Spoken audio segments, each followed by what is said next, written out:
Olá, convênio. Então, a gente vai começar hoje a nossa segunda reação orgânica, que são as reações de adição. Antes da gente falar de adição, bora dar uma relembrada rapidinho do que foi a reação de substituição. Lá na reação de substituição, nós estávamos trabalhando com a substituição do átomo de hidrogênio por alguma coisa. Então, naquela reação de substituição, a gente viu 4 processos distintos, que foi o processo da halogenação, da nitração, da sulfonação e as reações de Fidel-Crafts. A gente viu que em cada reação que a gente trabalhou lá, das reações de substituição, a gente tinha um reagente inorgânico diferente. Na reação de halogenação, nós estávamos trabalhando com os halogênios lá, que era o cloro e o bromo principalmente. Nas reações de nitração, nós estávamos trabalhando com o ácido nítrico, que é o HNO3.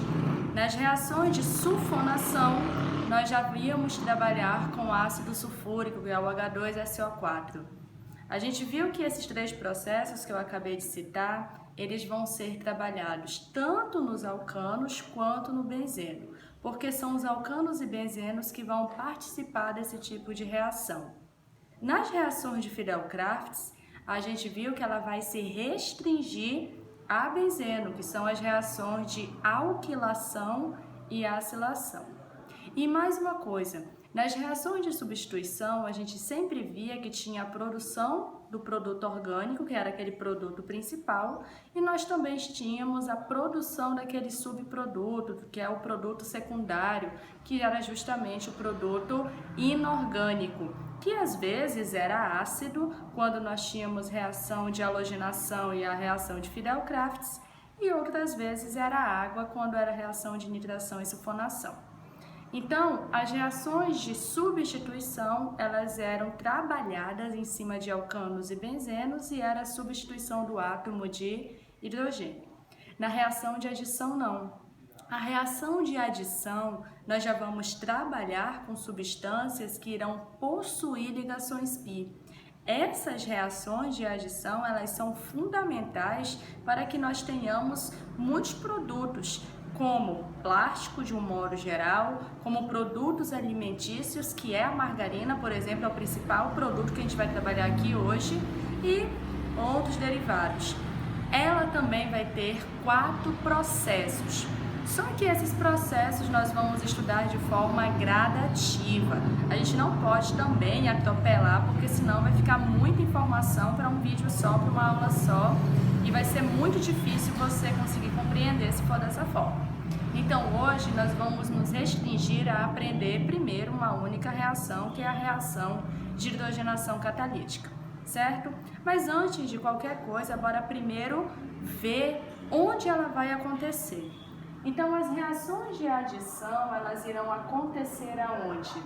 Nos alcenos, alcinos e benzeno.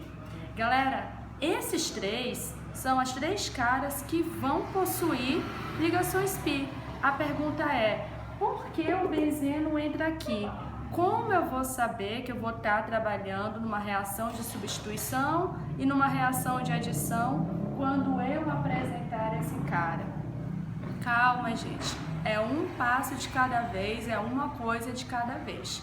Vamos primeiro ir de forma aqui mais gradativa, mais devagar, para a gente entender o que vai acontecer, certo?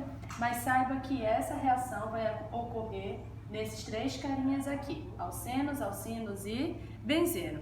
O que consiste a reação de adição? Ela consiste na quebra da ligação π. Então, o objetivo da reação de adição é ela transformar produtos que estão instáveis por causa da ligação π em produtos estáveis. É por isso que a reação de adição ela é conhecida como a reação da quebra da ligação π.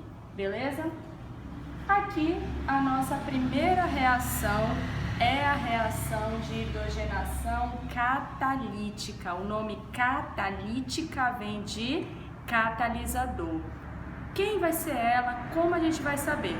Galera, hidrogenação vem de hidrogênio. Então, ela vai ser justamente quem? A reação que vai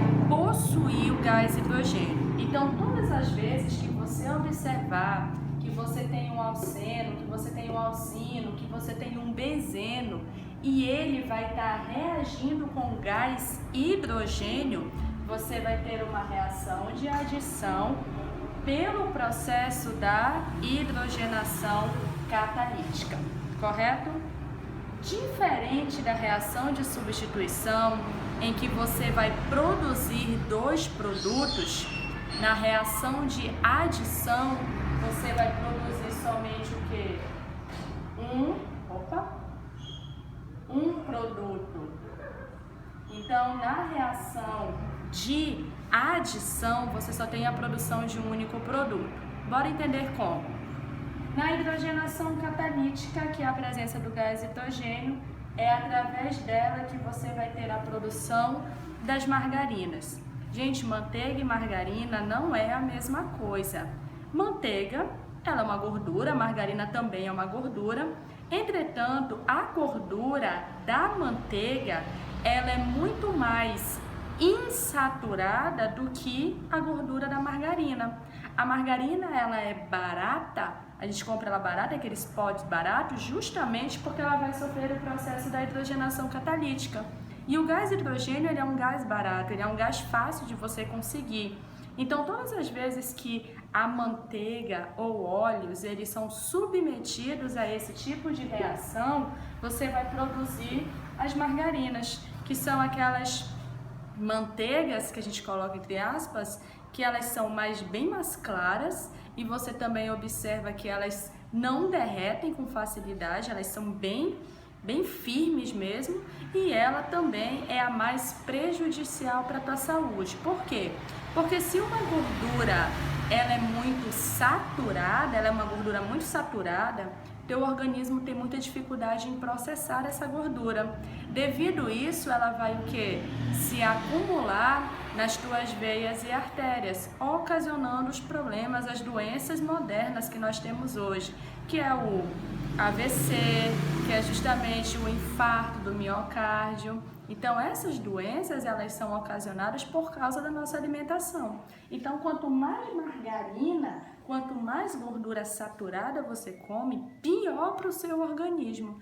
Então, as gorduras insaturadas são as melhores. Então, já saiba, a partir dessa aula, que margarina e manteiga não é a mesma coisa.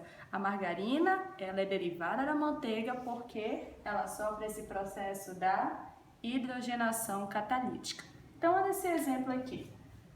Aqui nós temos um gás, o gás eteno, que é o gás responsável pelo amadurecimento da frutinha, e ele está reagindo aqui com gás hidrogênio. O principal catalisador utilizado para essa reação é o níquel, tá? Além do níquel também você vai ter a presença de calor. Todas as vezes que você vê o deltazinho aqui é calor, tá certo? O que vai acontecer? Quando nós temos aqui um alceno reagindo com um gás, que é o gás hidrogênio, você vai ter a quebra dessa ligação aqui, ó. Você tem a quebra da ligação pi. Então, quando você tem a quebra da ligação pi, olha o que vai acontecer. Você vai repetir aqui, ó, CH2, agora somente uma única ligação, porque eu quebrei a ligação pi, e novamente CH2. Veja bem, gente, quando eu tenho isso, o que acontece? Esse carbono aqui, ele está realizando 3 ligações. 2 com hidrogênio e uma com carbono. Esse outro carbono é a mesma coisa.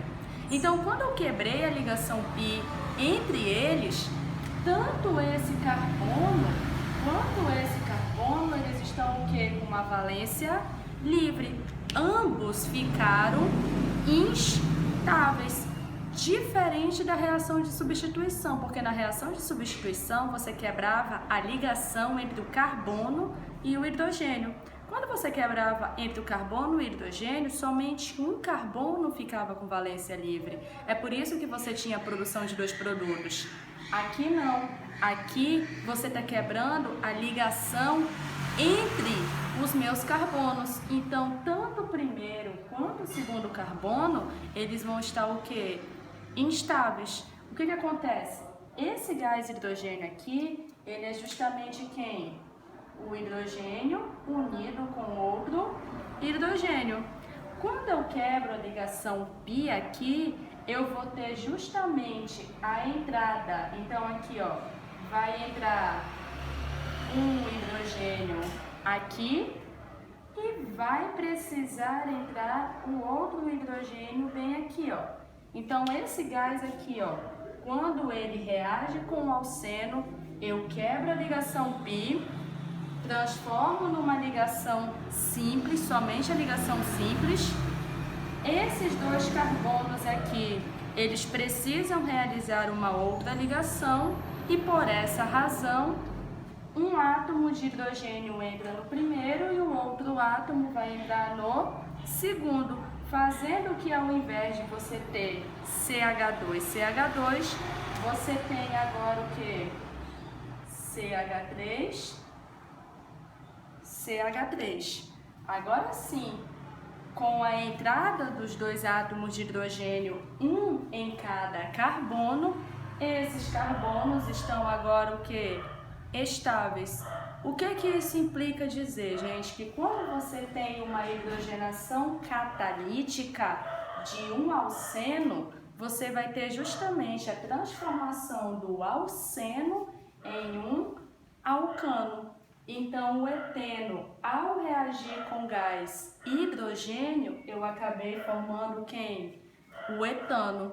Então, tem essa ideia geral, que a hidrogenação catalítica de um alceno, de um alcino, de um benzeno, ela sempre vai transformar ele em um alcano. Claro e evidente, a gente tem que levar em consideração as quantidades de mols, tá? Se você só tem uma ligação π, você vai precisar de 1 mol. Se você tivesse duas ligações π, você vai precisar de 2 mols. Então, a quantidade de ligações π em uma cadeia carbônica é justamente ela que vai determinar para você a quantidade de mols de gás hidrogênio que você vai precisar para transformar esse cara em um alcano. Beleza, galera? Então, isso é a reação de adição, certo? Até a nossa próxima aula. Um beijo para vocês e tchau, tchau!